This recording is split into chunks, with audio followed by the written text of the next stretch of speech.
Hi guys, this is Professor P, and today I'm going to briefly show you the Noah's Ark story elements that connect all of the stories in our history book together. So, let's go ahead and look at the chart. The stories we've read so far are the Stowaway, the Visitors, the Survivor, and Shipwreck. So, the Stowaway, of course, is the one about Noah's Ark. Like, that one actually is a Noah's Ark story, beginning to end.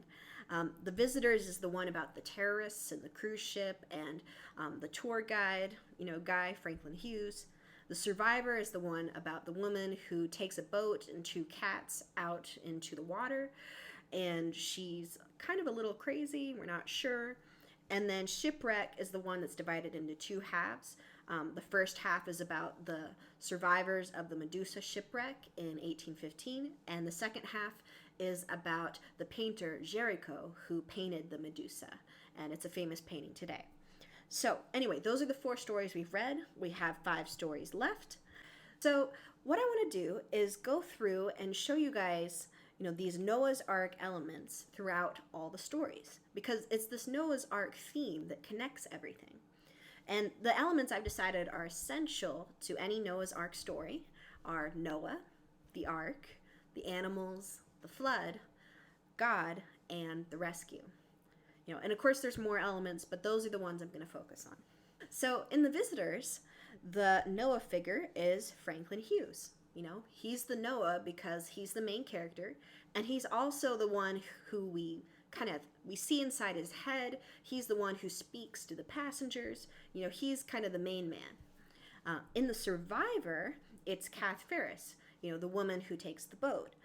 She's the main character because, again, we see things through her mind. And she also, has the most dialogue. Then Shipwreck, we kind of have those 2 stories. And I just kind of put NA for Noah because I didn't notice an actual Noah type person in that one. Like, there isn't really a main character in either story. I mean, you could argue that the painter, Géricault, is a main character, but he's kind of in the background. Like, if anyone's a main character, it would be the narrator. But, of course, we have no idea who the narrator is. So, anyway, that's why I put NA for that. The next element is the Ark. And for the Visitors, the terrorist one, the cruise ship is the Ark, right? It's the ship that they're on. In the Survivor, it's the boat that she takes. And in Shipwreck, it's the raft that they make out of the wrecked ship, right? Those are the things that, the people, try to survive on, right? They're trying to survive. All of those things count as arcs because they're helping them survive. For the animals, in the Visitors, it's the passengers, right? The tourists, because once the terrorists come on board, they're treated like animals. On the Survivor, it's actual animals. There's cats and reindeer. In the Shipwreck, it's passengers again. It's people. The people on the raft. They're the ones, fighting to survive. So, yeah, they're the animals in this case. So for the flood, in the Visitors, it's the terrorists. When the terrorists arrive, that is the flood. That is the big bad thing that happens. In the Survivor, I put the Chernobyl explosion. Now, there's a lot of things you could choose as the flood in the Survivor, but I chose the Chernobyl explosion because it's kind of the catalyst that sets Kath off.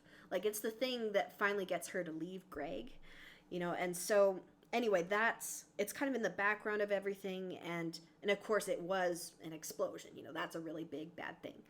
So anyway, that's what I chose for the Survivor. And finally for Shipwreck, I put 2 things. I put the actual shipwreck because, of course, that's when things really start going south. And then when the ships leave them, because they were part of a group of ships. It's called a flotilla, as you might remember from the Stowaway. Noah's ships, right? The flotilla. And the flotilla leaves them. In Shipwreck, there's the raft, and all the other boats who were towing them at first decide to just leave, which is crazy. Then finally, there's 2 more elements.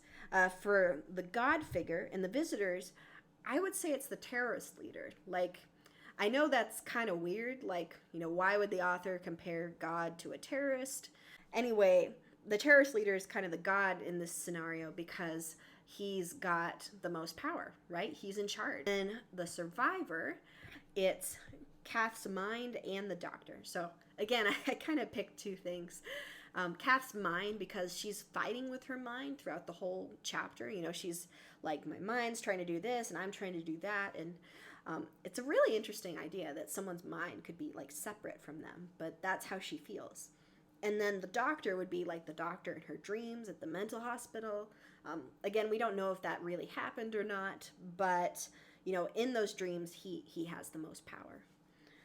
And then finally, for shipwreck, I chose the mutineers and the ships. You know, the mutineers were the guys, you know, on the raft with the swords, you know, trying to take over, and you know, they were killing everybody. And then on the ships, I also chose the ships who left them because they had a lot of power. They could have saved them and didn't. And finally, for the rescue, in the visitors, it's when the SWAT team comes and rescues, you know, whoever's left after the terrorist attack. In the survivor, it's when the kittens are born on the island. And again, we don't know if the island was real or not. It's really weird.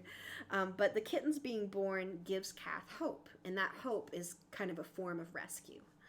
And then finally, for shipwreck, it's the Argus, the ship that finally comes and gets them after however many days. And at that point, only 17 of them are left out of, you know, they started with 150. Now there's 17. It's pretty crazy. But anyway, those are the Noah's Ark elements across our first few stories. So stay tuned. I'll go over the other ones a little later in the quarter. All right. Bye, guys.